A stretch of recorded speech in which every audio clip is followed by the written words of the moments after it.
MPC ಅಥವಾ monetary policy committee.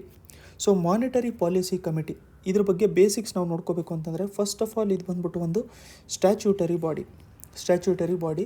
ಯಾವ act ಅಂಡರಲ್ಲಿ ಇದು ಇದೆ ಅಂತಂದರೆ, ಇದು reserve bank of India act 1934.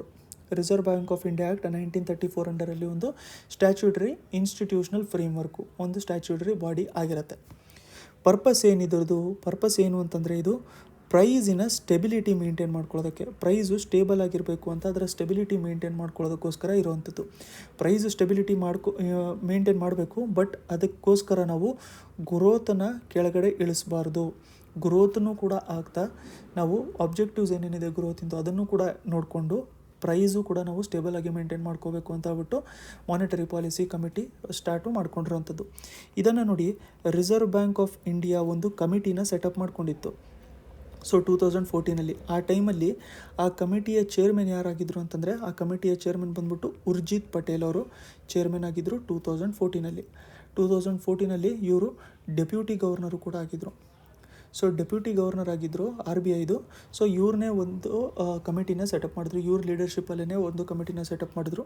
ಈ ಕಮಿಟಿ ಹೇಳಿರೋ ಹಾಗೇ ಮಾನಿಟರಿ ಪಾಲಿಸಿ ಕಮಿಟಿನ ಸೆಟಪ್ ಮಾಡಿದ್ದು. ಅಂದರೆ ಇವ್ರು ಹೇಳಿರೋದು ಮಾನಿಟರಿ ಪಾಲಿಸಿ ಕಮಿಟಿ ಅಂತ ಒಂದು ಕಮಿಟಿ ಇರಬೇಕು.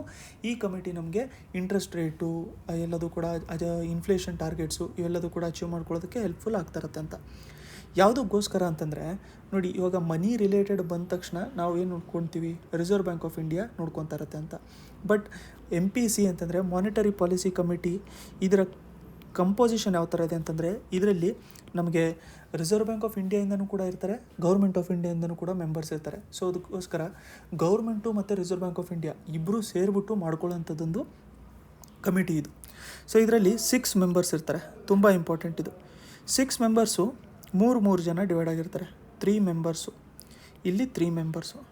ಯಾವ ಥರ 6 ಮೆಂಬರ್ಸು ಅಂತಂದರೆ, ಈ 3 ಮೆಂಬರ್ಸು ರಿಸರ್ವ್ ಬ್ಯಾಂಕ್ ಆಫ್ ಇಂಡಿಯಾಯಿಂದ ಇರ್ತಾರೆ.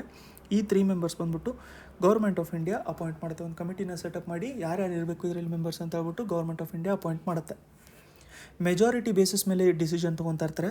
ಅದ್ರ ಜೊತೆಗೆ ಇದರಲ್ಲಿ ಗವರ್ನರ್ ಅಥವಾ ಚೇರ್ಮನ್ ಇರ್ತಾರಲ್ಲ, ಗವರ್ನರ್ ಬಂದ್ಬಿಟ್ಟು reserve bank of India governor ಇರ್ತಾರಲ್ಲ, ಅವರೇ ಇಲ್ಲಿ ಎಕ್ಸ್ ಆಫಿಷಿಯೋ ಗವರ್ನರ್ ಆಗಿರ್ತಾರೆ. ಸರಿ, ಈಗ ಎಕ್ಸ್ ಆಫಿಷಿಯೋ ಅಂತಂದರೆ ಏನು? ಎಕ್ಸ್ ಆಫಿಷಿಯೋ ಅಂತಂದರೆ reserve bank of India governor ಆದರೆ ಸಾಕು, ಅವರು ಆಟೋಮೆಟಿಕ್ಕಾಗಿ ಮಾನಿಟರಿ ಪಾಲಿಸಿ ಕಮಿಟಿಯ ಚೇರ್ಮನ್ನು ಅಥವಾ ಮಾನಿಟರಿ ಪಾಲಿಸಿ ಕಮಿಟಿಯ ಗವರ್ನರು ಕೂಡ ಆಗಿರ್ತಾರೆ ಅಂತ.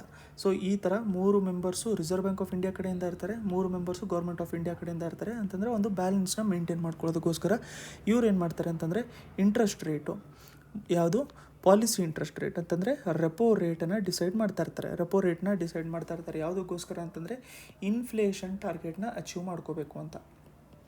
ಸೊ ಇದು ಮಾನಿಟರಿ ಪಾಲಿಸಿ ಕಮಿಟಿ ನಿಮಗೆ ಅರ್ಥ ಆಗಿದೆ ಅಂತ ಹೇಳ್ಬಿಟ್ಟು ಅಂದ್ಕೊಂಡಿದ್ದೀನಿ. ವಿಡಿಯೋ ಇಷ್ಟ ಆಗಿದ್ದರೆ ಲೈಕ್ ಬಟನ್ನ ಪ್ರೆಸ್ ಮಾಡೋದು ಮರೆಯೋಕ್ಕೆ ಹೋಗಬೇಡಿ. ನಿಮಗೆಲ್ಲ PDFs ನೋಟ್ಸು ಬೇಕಾಗಿದ್ದರೆ ಈ ನಂಬರಿಗೆ ನೀವು ವಾಟ್ಸಪ್ ಮಾಡ್ಕೊಂಡಿರ್ಬೋದು. ಚಾನಲ್ನ ಸಬ್ಸ್ಕ್ರೈಬ್ ಮಾಡೋದನ್ನ ಮರೆಯೋಕ್ಕೆ ಹೋಗಬೇಡಿ. ನೆಕ್ಸ್ಟ್ ವಿಡಿಯೋಲಿ ಮತ್ತೆ ಸಿಗೋಣ.